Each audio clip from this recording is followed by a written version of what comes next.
प्रिय श्रद्धालुओं, जय श्री कृष्णा, जय श्री राम, जय श्री राधे राधे, जय श्री महाकाल। इस प्रवचन में आपको श्रवण कराएंगे वृत्तासुर के प्रसंग में ऋषियों का प्रश्न, सूत जी का उत्तर, इंद्र के द्वारा विश्वरूप का वध, त्वष्टा के यज्ञ से वृत्त का प्रादुर्भाव। ऋषिगण बोले, महाभाग सूत जी, वेदव्यास जी जिस कथा के रचयिता है, उस पावन प्रसंग को स्पष्ट करने वाले आपके अमृतमय वचन बड़े ही मधुर हैं। इन्हें पीकर हम तृप्त नहीं हुए, अतः इस पौराणिक पवित्र कथा को हम आपसे पूछना चाहते हैं। इसे सुनने से पाप नष्ट हो जाते हैं। सुना है वृत्तासुर नाम का एक प्रतापी असुर था।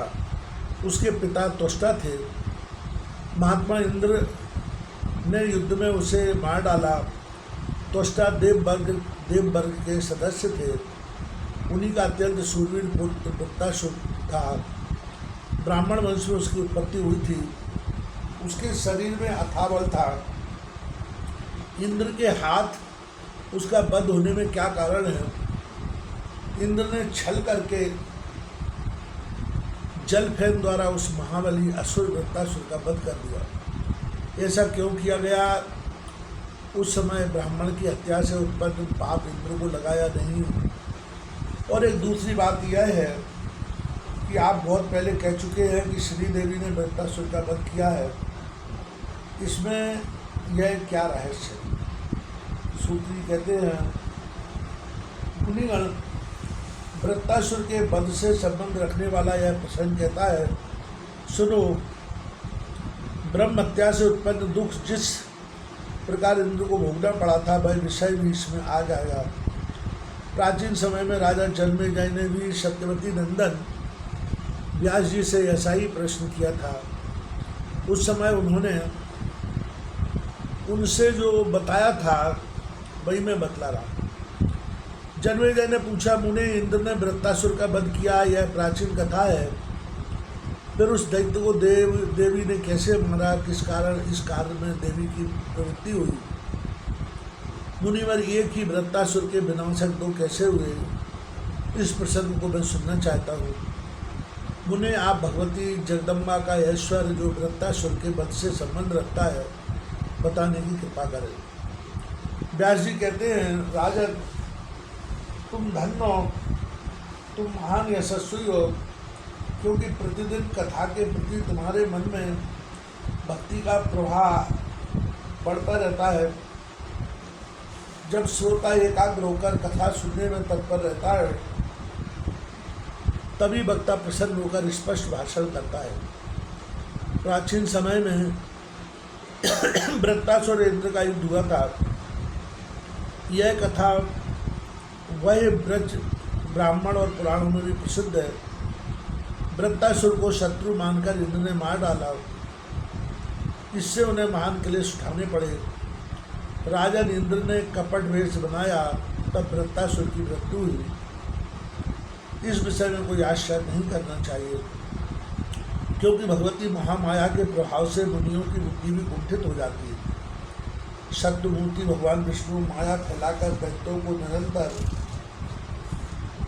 मारा करते हैं। फिर उनके सिवा दूसरा कौन है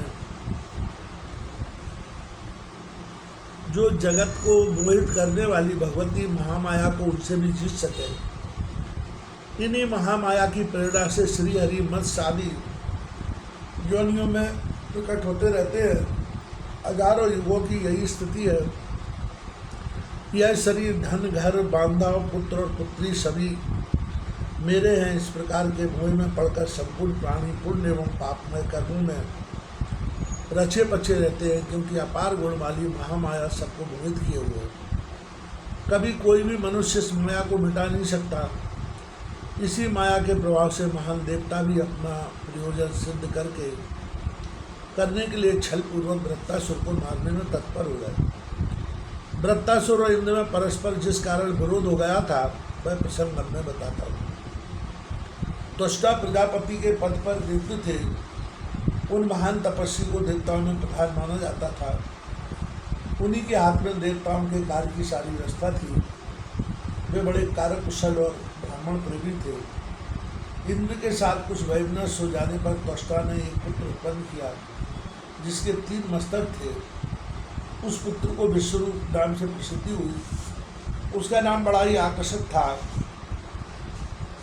3 मनोहर एवं श्रेष्ठ मुखों से युक्त होने के कारण उसकी शोभा विशेष बढ़ गई थी। उसके 3 मुखों से अलग अलग 3 कार्य संपन्न होते थे। वह एक मुख से वेद का पाठ करता था, दूसरे मुख से मधुपान करता था और तीसरे मुख से एक ही साथ संपूर्ण दिशाओं का निरीक्षण करता था। उसने भोगों की ओर से उदासीन होकर अत्यंत कठिन तपस्या आरंभ कर दी। वह संयम पूर्वक तपस्वी जीवन व्यतीत करने लगा। उसके मन में सदा धार्मिक निष्ठा बनी रहती थी। वह गर्मी के दिनों में पंचाग्नि तपता था, वर्षा ऋतु में वृक्षों के नीचे रहता और शरद एवं हेमंत ऋतु में जल में रहकर तपस्या करता था। सदा निराहार रहता, इंद्रियां उसके बस में थी। वह संपूर्ण संग्रह परिग्रहों से मुक्त था। जो विवेकी विश्वरूप घोर तपस्या करने लगा, परंतु उसकी बुद्धि में कुछ कालिमा अवश्य थी। विश्वरूप को एवं तपस्या करते देखकर इंद्र दुखी हो गए। उन्हें दुख इस बात का हुआ कि कहीं यह विश्वरूप मेरा पद न ग्रहण कर ले। उस समय विश्वरूप में असीम तेज आ गया था। तपस्या के प्रभाव से शक्ति बढ़ गई थी। उस सत्यवादी को देखकर इन दिन रात अत्यंत चिंता करने लगे। सोचा, इतना आगे बढ़ा हुआ यह तीसरा मेरा अस्तित्व ही मिटा देगा। विद्वानों का कथन है कि बढ़ते हुए पराक्रमी शत्रु की कभी उपेक्षा नहीं करनी चाहिए। अतएव इसकी तपस्या नष्ट करने के लिए मुझे कोई उपाय करना परम आवश्यक है। कामदेव तप का शत्रु है, यह निश्चय है कि इसके प्रभाव से तीसरा की तपस्या नष्ट हो जाएगी। आज मुझे वही करना चाहिए जिससे यह तपस्वी भोग भोगने में आसक्त हो जाए। शत्रु की शक्ति न सहने वाले बुद्धिमान इंद्र ने मन में यूं विचार करने के पश्चात तीसरा को प्रलोभन में डालने के लिए अप्सराओं को आज्ञा दी। उर्वशी, मेनका, रंभा, घृताची, तिलोत्तमा आदि अप्सराओं को बुलाया और कहा, अपने रूप का अभिमान रखने वाली अप्सराओं, तुम सब मिलकर मेरा एक प्रिय कार्य करो। आज मेरे सामने कठिन समस्या उपस्थित है। कारण मेरा महान शत्रु तपस्या कर रहा है। तुम लोग अब इस दुर्जय शत्रु के पास जाओ और ऐसा प्रयत्न करो जिससे वह प्रलोभन में आ जाए। देर करना उचित नहीं है। भली भांति श्रृंगार और वेशभूषा बनाकर जाओ। संपूर्ण शारीरिक हाव भाव दिखाओ। उसे लुभाने में सभी उपयोगों से काम लो। तुम्हारा कल्याण हो। मेरा संताप दूर करना अब तुम्हारे हाथ में है। असीम भाग्यशाली अप्सराओं, तीसरा का तपोबल जानकर मेरे शरीर में दुर्बलता आ गई है। उसका पराभव न हुआ तो वह बलवान शत्रु बहुत शीघ्र मेरे आसन पर अधिकार जमा लेगा। आज इस कठिन कार्य के उपस्थित होने पर तुम सबको मिलकर मेरी सहायता करनी चाहिए। देवराज इंद्र की उपयुक्त बात सुनकर अप्सराएं नतमस्तक होकर बोल उठी, देवेश आप निर्भय रहें। तीसरा को लुभाने के लिए हम पर्याप्त प्रयत्न करेंगे। महादुते जिस किसी प्रकार से भी उसके द्वारा भय न पूछे वैसा ही हमारा प्रयत्न होगा। इस मुनि को लुभाने में नाचने गाने बिहरने की सारी विधियों की जाएंगी। विभो अपनी भाव भंगियों एवं कटाक्षों से मोहित कर हम उसे बस में कर लेंगे, तो वह लोलुप होकर हमारे चंगुल में फंस जाएगा। व्यास जी कहते हैं, इस प्रकार इंद्र से कहकर वे अप्सराएं तीसरा के पास गई।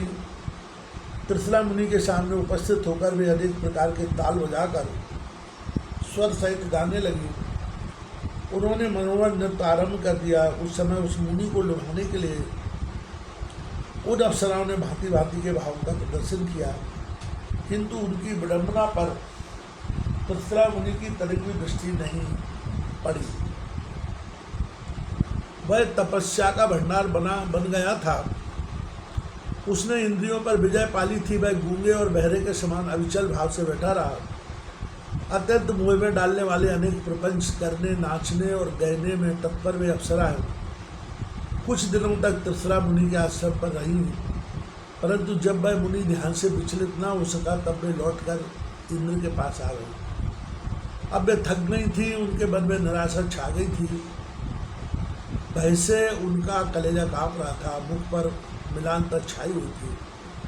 वे सभी स्त्रियां हाथ जोड़कर देवराज इंद्र से कहने लगी, महाराज देवेश्वर, तो वो प्रभु, हमने बहुत प्रयत्न किया, किंतु अब दुर्धर्ष तपस्वी अपने धैर्य से जरा भी विचलित न हो सका। पाक साधन आपको सर्वथा किसी दूसरे उपाय का अनुसरण करना चाहिए। यह तपस्वी जितेंद्रिय है, उसके सामने हमारा बल कुछ भी काम नहीं कर सकता। वह मुनि कोई महान पुरुष है। वह तप के प्रभाव से अग्नि के समान तेजस्वी हो गया है। सौभाग्यवश उसके द्वारा साधित होने से हम बच गए। तदनंतर खोटी बुद्धि वाले इंद्र ने अप्सराओं को विदा कर दिया और वे स्वयं चिंता में पड़ गए। त्रिसरा किस उपाय से मारा जाएगा, यही उनकी चिंता का एक विषय था। उनके मन में बहुत पहले से यह घृणित बात खटक रही थी। राजन लोक लज्जा तथा पाप से होने वाले महान भय की कुछ भी परवाह न करके उसे मारने के लिए इंद्र बुरे विचार में लगे रहे। व्यास जी कहते हैं, उस समय देवराज इंद्र लोभाविष्ट होने के कारण घृणित विचार वाले हो गए। ऐरावत पर सवार होकर वे त्रिसरा मुनि के पास गए। वहां जाने पर उन्हें अमित पराक्रमी मुनि दिखाई पड़ा। वह स्तर आसन लगाकर बैठा था, वाणी उसके अधीन थी। वह ध्यानमग्न होकर तप कर रहा था। तेज के कारण सूर्य और अग्नि के साथ उसकी तुलना हो रही थी। उसे देखकर इंद्र के मन में अत्यंत खेद उत्पन्न हो गया। सोचा, आओ इस मुनि को मारने में कैसे सफल हो सकूंगा।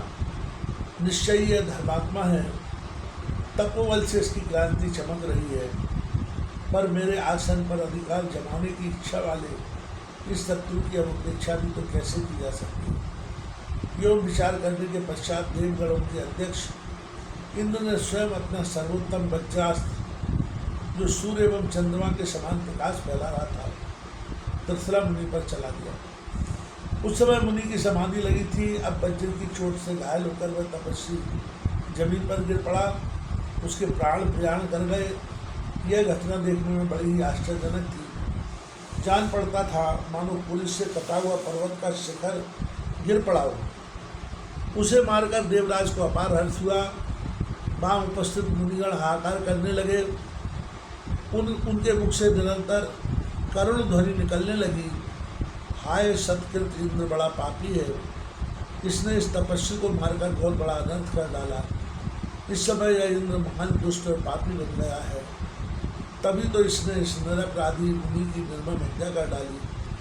हत्या के प्रकट हुआ पाप फल इस प्राणी को अवश्य भोगना पड़ेगा। तदनंतर त्रिसरा मुनि का वध करके इंद्र अपने भवन की ओर चले। वह मुनि महान आत्मा तथा तप का भंडार था। इंद्र द्वारा मारे जाने पर भी ऐसा प्रकाशमान हो रहा था मानो जीवित पुरुष हो।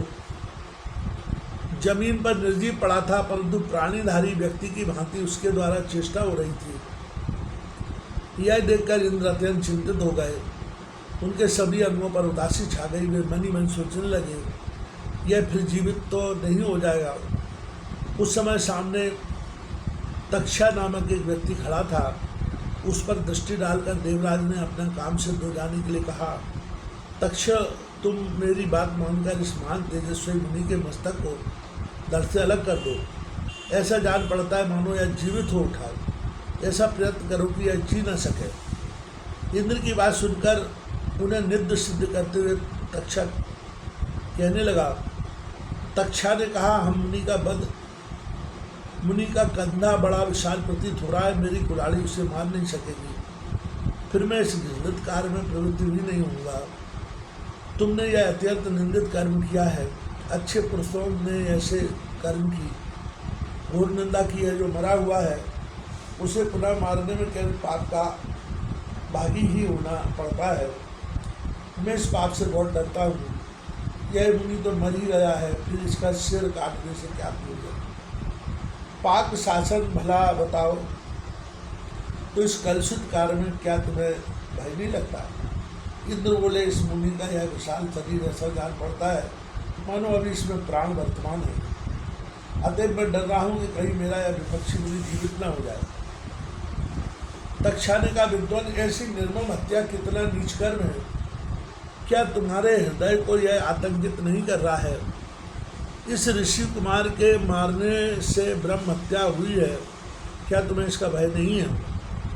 इंद्र ने कहा, इस पाप को दूर करने के लिए मैं फिर प्रायश्चित कर लूँगा। महामते छल करके भी शत्रु को मार डालना सर्वथा उचित है। तक्षा ने कहा, मधुवन, तुम्हें महान लोभ घेरे हुए है, इसी से इस समय यह पाप कर रहे हो। किंतु विभो, भला बताओ तो तुम्हारे सिवा में इस नीच कर्म में सम्मिलित क्यों हूँ। इंद्र बोले, आपसे सदा के लिए मैं निश्चय कर देता हूँ कि समस्त यज्ञों में मैं तुम्हें भी भाग दूंगा। यज्ञ करते समय मनुष्य तुम्हें बलि चढ़ाया करेंगे। तुम्हारे लिए यह मूल्य निर्धारित हो गया। इसके बदले में धृतराष्ट्र मस्तक को काटकर तुम मेरा प्रिय कार्य करो। व्यास जी कहते हैं, राजन, इंद्र की यह बात सुनकर तक्षा के मन में भी लोभ आ गया। लोभ पाप का मूल ही है।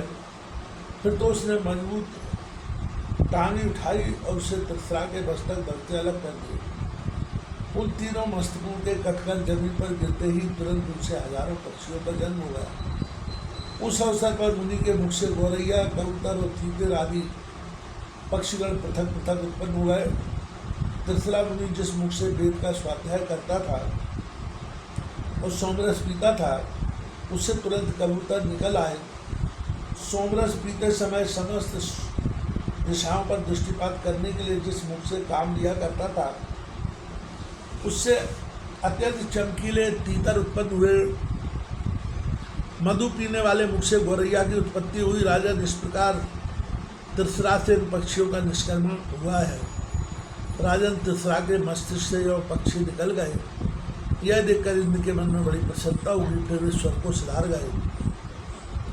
उनके चले जाने पर तक्षा भी तुरंत वहाँ से अपने घर चल दिया। राजन, यज्ञ में भाग लेने का अधिकार मिलने से उसका मन अत्यंत प्रसन्न था। महान पराक्रमी शत्रु मार डाला गया। यह समझकर इंद्र भी भगवान पर पहुँचे और अपने को कृतकृत्य मानने लगे। ब्रह्म हत्या की कुछ भी चिंता नहीं की। उधर त्वष्टा ने जब सुना कि मेरा धार्मिक पुत्र मार डाला गया, तब उनके मन में क्रोध की सीमा न रही। उन्होंने यह वचन कहा, मेरा पुत्र एक पुण्यात्मा मुनि था, जिसके द्वारा वह मारा गया है, उससे बदला अवश्य लेना है। अतः उसके वध के लिए मैं पुनः पुत्र उत्पन्न करूँगा। देवता मेरा पराक्रम और तपोबल देखें। वह पापी अपने किए हुए पाप के सारे कुफल पर ध्यान दे। इस प्रकार कहने के पश्चात त्वष्टा ने पुत्र उत्पन्न होने के उद्देश्य से अथर्ववेद के मंत्रों का उच्चारण करके अग्नि में हवन करना प्रारंभ किया। उस समय क्रोध ने उनको व्याकुल कर दिया था। 8 रात्रियों तक हवन होता रहा। अग्नि प्रचंड लपटों से धधकती रही। तदनंतर उस अग्नि से एक पुरुष प्रकट हुआ, जो अग्नि के समान ही प्रकाशमान था। अग्नि से प्रकट हुआ वह पुत्र महान तेजस्वी एवं महान बलवान था।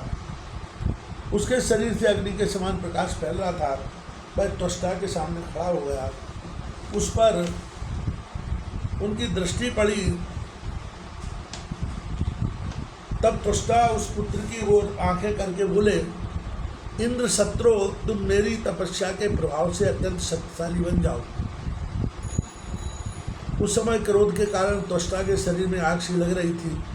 उनके कहने पर अग्नि के समान तेजस्वी वह पुत्र अपना कलेवर बढ़ाने लगा। ऐसा बड़ा मानो आकाश छू लेगा। उसका विकराल शरीर पर्वत के समान दिखने लगा। जान पड़ता था मानो स्वयं मूर्तिमान काल ही प्रकट हो गया हो। अत्यंत घबराए हुए पिता से उसने कहा, पिताजी, मुझे क्या करने की आज्ञा देते हैं। उत्तम व्रत का आचरण करने वाले प्रभु, मेरा नाम बताने के साथ ही कार्य का भी निर्देश कर दें। आप इतने चिंतित क्यों हैं, इसका कारण मैं सुनना चाहता हूँ। मैं अभी अभी आपकी चिंता दूर कर दूंगा। मेरे जीवन का प्रधान उद्देश्य यही है। उस पुत्र के उत्पन्न होने से क्या लाभ है, जबकि पिता को दुखी झेलना पड़े। मैं अभी समुद्र पी डालता हूँ, मेरे प्रयास से संपूर्ण पर्वत छिन्न हो जाएंगे। मैं तेज किरणों को बिखरने वाले उगे हुए सूर्य को अभी रोक देता हूँ। आज ही देवताओं सहित इंद्र और यमराज को मार डालता हूँ। इनके अतिरिक्त और भी कोई विपक्षी नहीं बच सकता। इन सबको तथा पृथ्वी को उखाड़कर मैं समुद्र में फेंक देता हूँ। पुत्र के ऐसे अनुकूल वचन सुनकर त्वष्टा के आनंद की सीमा न रही। अतः पर्वताकार शरीर वाले उस पुत्र से वे कहने लगे, पुत्र तुम इस समय मुझे वर्जिन अर्थात संकट से बचाने में समर्थ हो, इसलिए व्रत नाम से जगत में तुम्हारी प्रसिद्धि होगी। महाभाग तुम्हारा त्रिशरा नाम से विख्यात तपस्वी भाई था, उसके 3 सामर्थ्यशाली मस्तक थे। वह तुम्हारा भ्राता वेद और वेदांत का पूर्ण ज्ञाता था। उसे सभी विद्या ज्ञात थी। त्रिलोकी को चकित करने वाली तपस्या में वह प्राय संलग्न रहता था। अभी आज ही इंद्र ने वज्र से मारकर उसके मस्तक काट डाले। मेरा वह पुत्र सर्वथा निरपराध था, सहसा वह अप्रिय घटना घट गई। अतएव पुरुष व्याघ्र, अब तुम पापी इंद्र को परास्त करो, क्योंकि वह ब्रह्मघाती, नीच, निर्लज्ज, दुर्बुद्धि और महान सत्य कहकर भांति भांति के दिव्य आयुधों के निर्माण में लग गए। फिर इंद्र का वध करने के लिए उन आयुधों से वृत्तासुर को सुसज्जित कर दिया। उन्होंने मेघ के समान प्रतिभाशाली तथा भार सहन में समर्थ शीघ्रगामी एक अत्यंत सुंदर सुदृढ़ एवं वृत्तासुर को दे दिया और उसे युद्ध करने की आज्ञा दे दी।